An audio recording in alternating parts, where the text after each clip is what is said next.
समरशील प्रस्तुत build icon या उपक्रमामध्ये आज आम्ही आलो जळगावमध्ये आणि माझ्यासोबत आहेत इंजिनियर आकाश कुमावतजी.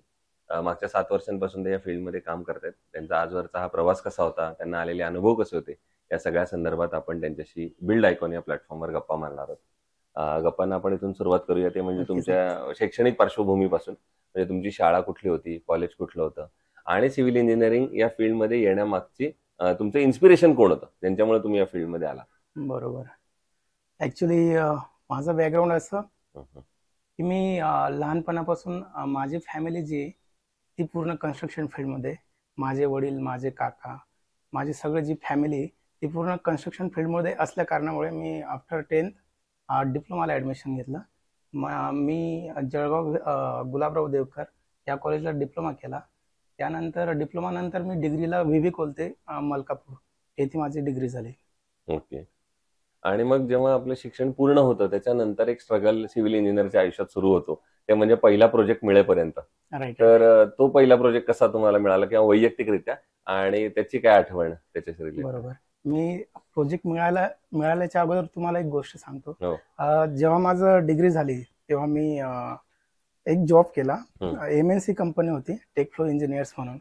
मला सॅलरी मिळायची तिथे 15,000.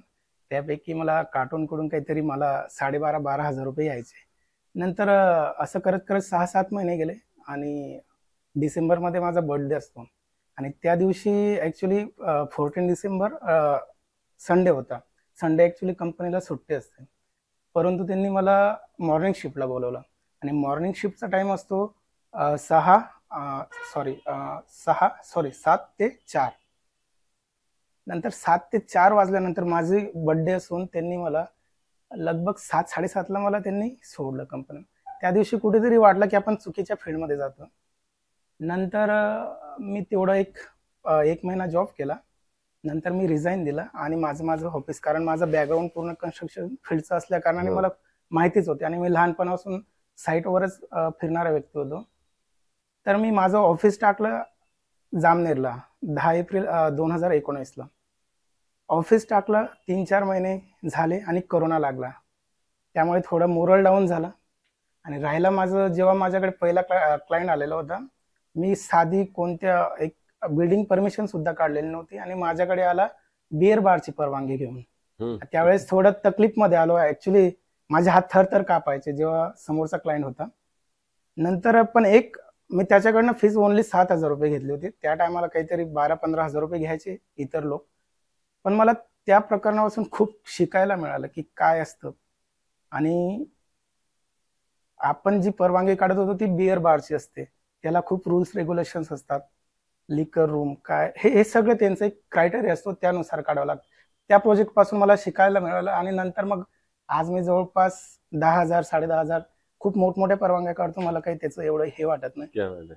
पण पहिल्यांदा आयुष्यात नुसतं बिअर बारचं नाव ऐकून सुद्धा हात थरथरत होते, असं म्हणायला हरकत नाही. लोक घेतल्यानंतर होतात असे. राईट. आणि दुसरी गोष्ट, तुम्ही जसं सांगितलं तसं सुरुवातीच्या कामामध्ये आपल्याला तो पहिला सगळं असतो, पण वाढदिवसाला तुम्ही स्वतःलाच एक गिफ्ट दिलं. हे सगळ्यात आणि माझा निर्णय योग्य ठरला. आज माझ्यासोबत जे मुलं तिथे माझे मित्रच आहे, अजूनही माझ्या टच मध्ये आणि त्यांना 35-40 हजार पेमेंट आहे. मी माझं पेमेंट किंवा माझी इन्कम नाही सांगत, पण मी बेटर आहे आणि चांगलं व्यावसायिक म्हटल्यावर माणूस चुकीच असतो. बरोबर. दुसरं, या फील्डमध्ये जेव्हा आपण काम करतो तेव्हा ते जे लेबर असतात ते बरेचसे अनस्किल्ड असतात, त्यांना त्यातली फारशी माहिती नसते आणि त्यांच्याबरोबर काम करणं बऱ्याचदा धोकादायक सुद्धा ठरू शकतं. तर तुम्ही कशी ती परिस्थिती हाताळता साईटवर? राईट. हाताळता मी सर्वप्रथम त्यांच्याकडे लक्ष ठेवतो. आता माझी स्वतःच्या साईट असतात, त्याच्यामुळे मी असं नाही की माझी व्हिजिट वगैरे असेल तर मला तिथे थांबावं लागतं. आणि मी लेबरची गोष्ट निघाली म्हणून सांगतो, महाराष्ट्रातील लेबर आणि युपी साईट म्हणजे उत्तर भारतातील लेबर यामध्ये खूप डिफरन्स. आपले लोक कामाचा कंटाळा करतात आणि त्या साईडचे जे लोक असतात ते एकदम मन लावून काम करतात. त्यांच्या लेडीज सुद्धा असतात, सकाळी 7 वाजल्यापासून तर 5:30-6 वाजून जातात संध्याकाळी. एकदम प्रॉपर पद्धतीने काम करतात आणि त्यांना बऱ्याचशा गोष्टींची माहिती सुद्धा असते, लेडीज असून. आपल्याकडे हे जे लेबर असतात, ठीक आहे, असं नाही की मी आपल्या आणि त्यांच्यामध्ये फरक करतोय, पण हा फरक मला जाणवलेला. दुसरी गोष्ट, लेबरकडे लक्ष ठेवावंच लागतं, कारण रेग्युलर कोणते माणसं नसतात, चेंज होत असतात. एक साईडला दुसरे येतील, दुसऱ्या साईडला दुसरे येतील, आणि सध्या तरी असे गावोगावचे असतात. त्याच्यामुळे स्वतः आपल्याकडे लक्ष, आपण त्यांच्याकडे लक्ष ठेवून कामं करून घेतले पाहिजे. बस बरोबर. एवढंच. दुसरं, जळगाव जिल्ह्याच्या विकासाचं व्हिजन एक इंजिनियर म्हणून जर तुम्हाला विचारलं तर तुमच्या डोळ्यासमोर कुठले मुद्दे येतात की ज्या क्षेत्रांवर आता काम करण्याची गरज आहे, जर जळगावला आपल्याला पुणे मुंबई सारखं पुढे न्यायचं असेल तर एक इंजिनियर म्हणून तुम्हाला काय वाटतं? सर्वप्रथम तर एज्युकेशन, त्यानंतर कंपनीज. आता ऍक्च्युली आपलं संभाजीनगर आणि जळगाव ऍट द टाइम सुरुवात झालेली आहे, डिस्ट्रिक्ट ऍट द टाइम झालेले आहेत. पण संभाजीनगर तुम्ही बघितलं तर आज जळगाव त्याच्यापुढे कुठेच लागत नाही. बरोबर. तर हा एक मेन मुद्दा आहे की आपण आपल्या जळगाव जिल्ह्यामध्ये इंडस्ट्रीज, त्याच्यानंतर एज्युकेशन, आपले बरेचसे मुलं पुण्याला जातात, इकडे तिकडे जातात. आहे एज्युकेशन आहे, पण त्या लेव्हलला नाही. जसं आपण विचार करायला पाहिजे की एक इंजिनिअरिंग जर करायचे म्हटले, आता मी व्ही बी कोलते किंवा गुलाबराव देवकर इथून केलेले, हेच जर मी MIT इतर पुण्याच्या कॉलेजवरनं, तो एक वेगळा इफेक्ट पडतो. बस सांगायचं तात्पर्य एवढंच की आपण या फील्डमध्ये पुढे झालं पाहिजे, गेलं पाहिजे, बस. बरोबर. पण मग आता जेव्हा वेगवेगळ्या इंडस्ट्री इथे याव्या असं तुम्हाला वाटतं, तेव्हा सरकारनं काय पावलं उचलली पाहिजेत असं तुम्हाला वाटतं जेणेकरून इथे इंडस्ट्री चांगल्या येतील? सर्वप्रथम तर आपण असतो खानदेश आणि जळगाव, आपल्याकडे उन्हाळा, तापमान हे खूप महत्वाचं, आणि तापमान असल्यामुळे आपल्याकडे पाण्याची कमतरता, त्यामुळे इंडस्ट्रीज येत नाही. तर सर्वप्रथम तर आपल्याला पाणी आपल्या जिल्ह्यामध्ये कसं आणता येईल, त्यासाठी धरणांचा काही प्रकार आता आहेत, बरेचसे चालू आहेत.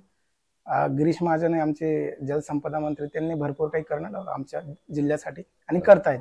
बरोबर. दुसरं असं विचारणार, कन्स्ट्रक्शन मध्ये जेव्हा स्टील निवडायची वेळ येते तेव्हा तुम्ही काय पॅरामीटर्स त्याचे बघता आणि मग ठरवता की हे स्टील चांगलं आहे, हे वापरलं पाहिजे? पॅरामीटर्सच्या अगोदर जेव्हा आमच्याकडे क्लायंट्स येतात, आता मी सपोज एखादी प्रोजेक्ट घेतला, तर सुरुवातीला आमचं तर ऑफिस वर्क असतं, जसं प्लॅन, डिझाईन वगैरे, ह्या त्या गोष्टी झाल्यानंतर आपण करारनामा लिहितो त्यांच्याकडनं, किंवा आम्ही तुम्हाला या गोष्टी देणार आहे, किंवा तुम्ही आमच्याकडनं या गोष्टी घेणार आहे, असं. परंतु आता आमच्या साईडला जसं पहूर आणि मी जेवढे आसपासची खेड्यांवर माझी कामं चालतात त्या साईडला, काही लोकांच्या माइंडसेटमध्ये इतर कंपनीचे स्टील असतात आणि ते आपल्याला हे करतात की तुम्ही आम्हाला हेच करून द्या. तर हे आमची जबाबदारी असते त्यांना समजावण्याची की बाबांना तुम्ही आयकॉन स्टील वापरा किंवा हे वापरा. आणि काही लोक नाही ऐकत त्या गोष्टीला, आम्हाला पर्याय उरत नाही. राहिलं आम्ही त्यांना आयकॉन स्टील बद्दल बऱ्याचशा गोष्टी समजावून सांगतो, जसं ग्रेड झालं 550D, या गोष्टींबद्दल समजावून सांगतो त्यांना, आम्ही कन्व्हिन्स करायचा प्रयत्न करतो आणि मानल्यावर आपण त्यांना आयकॉन स्टील प्रोव्हाइड पण करतो. बरोबर बरोबर. आणि आता अगदी शेवटचा प्रश्न ते म्हणजे या क्षेत्रात जे आता तुमच्यासारखेच तरुण इंजिनियर्स येत आहेत, मित्र येत आहेत, तुमचे ज्युनियर्स येत आहेत, त्यांना तुम्ही काय सल्ला द्याल या क्षेत्रात येण्यापूर्वी?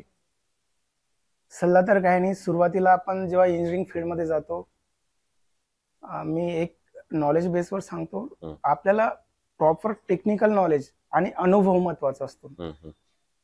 जेव्हा मी माझं ऑफिस टाकलं होतं, मला पण प्रॉपर नॉलेज नव्हतं, पण मी कुठेतरी माझे आदर्श म्हणतो मी त्यांना, त्यांच्याकडनं ऐकलेलं होतं की ज्या फील्डचं नॉलेज आपल्याला 40% असेल, तुम्ही त्या फील्डमध्ये पडा, उरलेलं 60% नॉलेज तुम्हाला आपोआप येईल.